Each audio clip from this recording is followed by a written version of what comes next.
Hi guys, welcome back to my channel. So I just wanted to talk to you guys a little bit about my path in healthcare and the benefits I've had so far of becoming a medical assistant first, and why that might be a good option for you or for anyone who's watching this video, if you're considering going back to school. So stay tuned.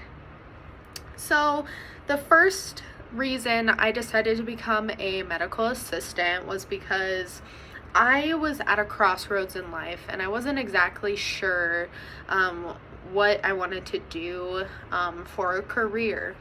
And I was online on Indeed. I had just moved to Arizona and I kept seeing like pretty decently paid jobs all for a medical assistant, and I didn't even know what that was. Obviously, you know what a nurse is, you know what a doctor is, but you never hear about medical assistants. Like, this is kind of a newer career within the last like 20 years or so. So I researched a little bit and I was like, I could totally do that. Like, I'm good with people. I'm definitely a people person. I'm great at communication. And I was like, I think that would be something I'm interested in, but where do I begin?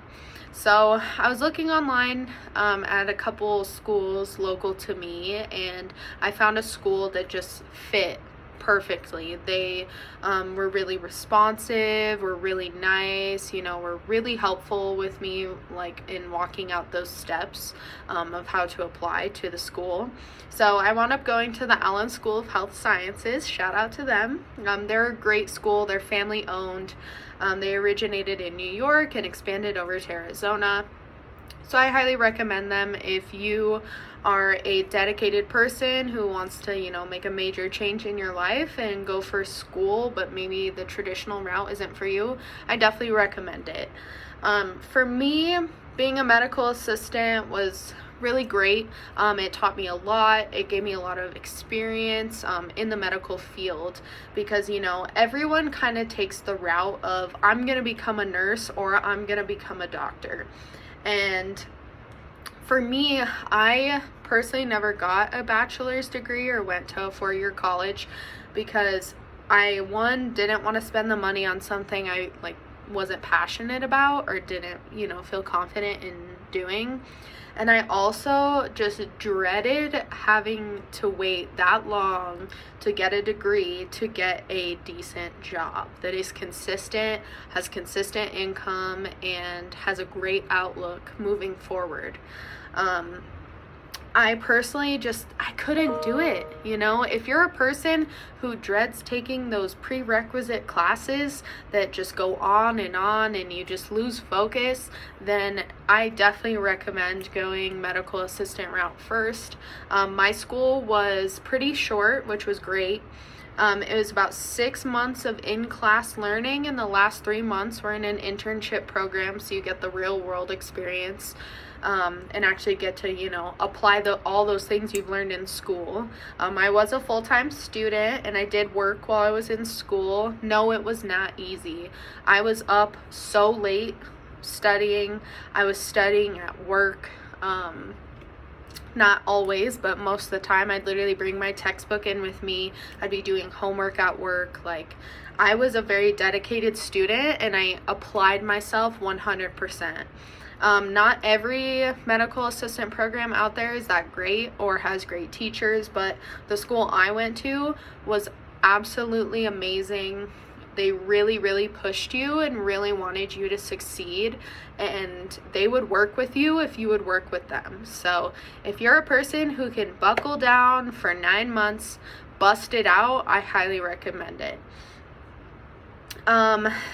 So far, medical assistant outcome, where it's gotten me. So I currently am a geriatric care manager. So I work in geriatrics. Previous to this, I was working as a medical assistant. I worked in a family practice and he was an infectious disease specialist. So I got to see a lot of really cool things and work with HIV and AIDS patients, which was really good experience. And then I worked at an urgent care And that was great for, you know, really pushing myself and actually being able to use my full scope of practice. The family practice I worked at, we were kind of limited on what we did. So for me, I really wanted to, you know, fully use all of my skills that I'm legally capable of doing. So at the urgent care, you know, I was able to do wound care and dressing changes and splints and, you know, see more blood and guts and blood and all of that type of stuff. So for me, that was really cool. I got to see, you know, some more urgent things, sometimes emergent, which we would not necessarily take care of. We call 911. But you definitely get that kind of feel of like how a hospital would be. God bless the hospital workers, because whew, can't imagine. So I decided to move towards the business kind of social work side of things. So now I work in an office, clearly, as you see. And I personally love it. I love working in geriatrics. I think that because I was a medical assistant, I kind of was able to put my mind towards, you know, something that I'm passionate about and something that, you know, is still that feel-good job in healthcare. But I wanted to kind of move away from just the clinical side of things because I wanted to move upwards in management instead of staying the same. But because I was a medical assistant, I was able to be where I am now. So I definitely recommend it. It's fast. I will not say it's easy, because it's not. You still have to study a lot and work really, really hard.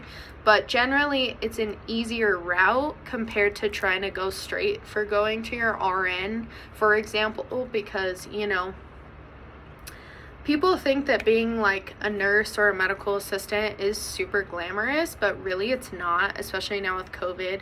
And I think that's a huge misconception that I kind of like to burst the bubble on. Because people think that, you know, you just get to be dressed cute in your scrubs and you get to just, you know, hang out with patients and whatever, but in reality it's scary sometimes, and it's stressful. It's physically exhausting, working as, you know, a medical assistant or a nurse. They work their asses off every single day, see, you know, many patients. So give credit to those people because they deserve it. But like I said, it was a great way to put my foot in the door to really see if I was even interested in the medical field. I thought I was, but you know, once you actually start working, it's completely different than what you learned in school. So I highly recommend it if you're not completely sure if you want to become an RN, because it's a lot shorter of a path, it's a lot cheaper, and you don't have to take the prereqs because those suck.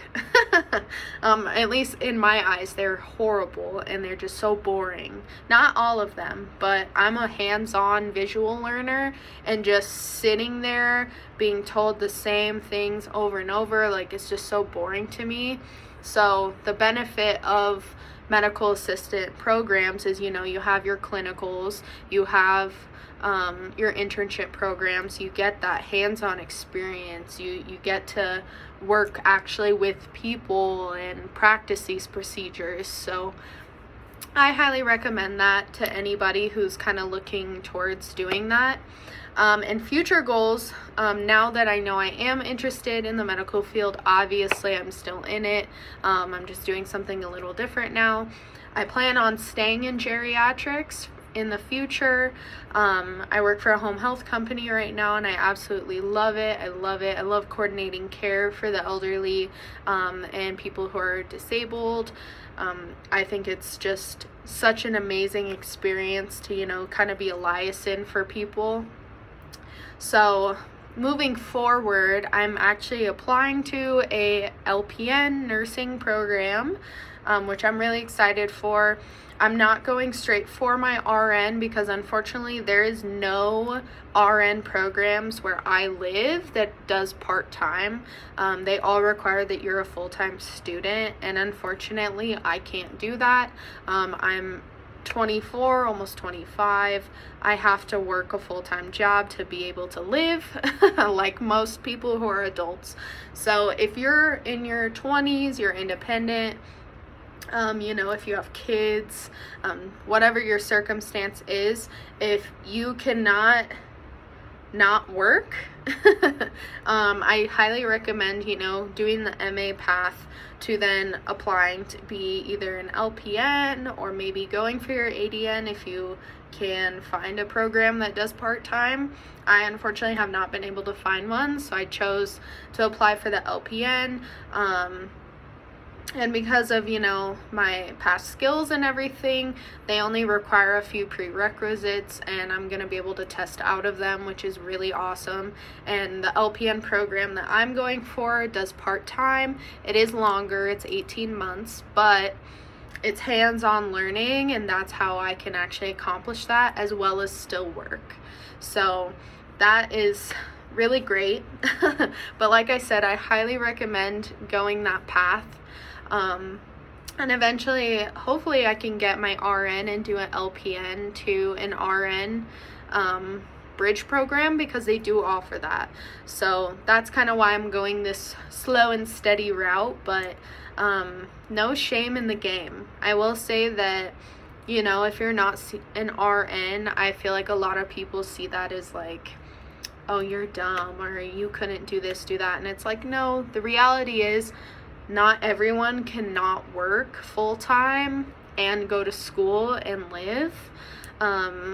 People have mouths to feed, people have roofs over their head they would like to keep. So don't let people put you down, because you are very smart. If you can get through school and be successful and hold down a job, like, you are very valued, and there needs to be more MAs out there and more LPNs, because the demand for those jobs is so high right now, and everywhere is short-staffed for healthcare workers. So don't think because you're doing a different path than just getting your RN, don't think that you're not a valued worker, because you are. And trust me when I say they need you out there. So highly recommend that. Props to you if you decide to go to an MA program. And yeah, if you guys have any questions, feel free to drop some comments below. Hopefully I'll make some more videos in the future. I'm obviously really bad at uploading videos because, well, I'm busy and, life gets ahead of you. But yeah, feel free to reach out if you guys have any questions.